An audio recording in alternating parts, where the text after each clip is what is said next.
budget takes a lot of money from unclaimed funds to give the Browns the $600 million. Do you have any concerns about using money that's just fundamentally doesn't belong to the state for this purpose? Yeah.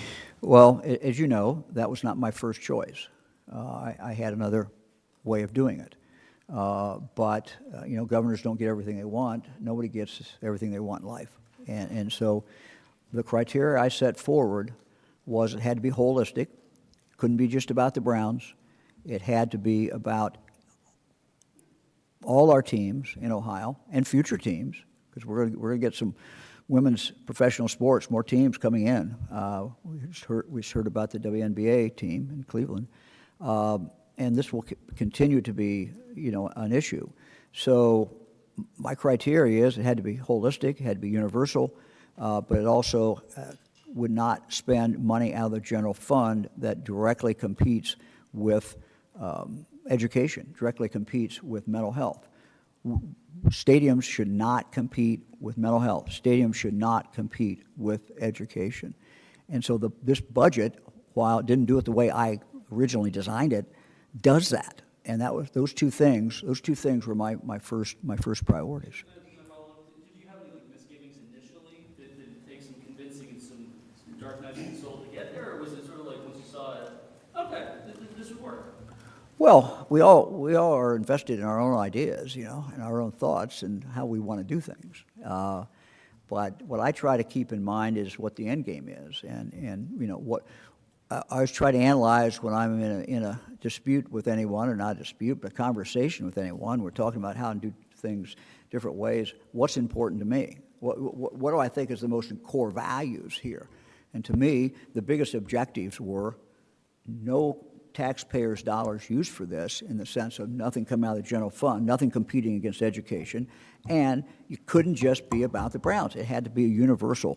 And so this proposal, which the legislature wanted to do, satisfied those two things. And when you get the two prime objectives, it seems to me it's time to say, yeah, I'm achieving what I wanted to achieve. I mean, it is a pretty big achievement when you think about it, that if this is done right, no time in the future, long after I'm gone, long after this legislature's gone, no time in the future will it be necessary to take tax dollars to fix up a Great American Ballpark, or to fix up any other field in the state.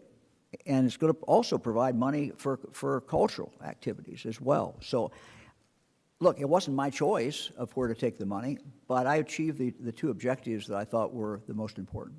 Other Browns provisions, Governor, regarding altering the state's Modell Law, as well as changing Cuyahoga-County syntax to make sure the Browns keep their share of the money. Yeah, well, as far as the Modell Law, I obviously, as Attorney General, used that law in regard to the crew. I think if the language would have abolished the Modell Law, I would have vetoed it. It didn't abolish it. What it did say is if as long as that team was staying in Ohio, then it didn't apply. That team's going out of Ohio. And so we, I think, in the state have to be somewhat neutral between things going back and forth between cities. So that fit that criteria for me. That was a difference in there. As far as the syntax, these are difficult things, but this money historically has been used, and you can divide that money up. So we'll see what the voters want to do.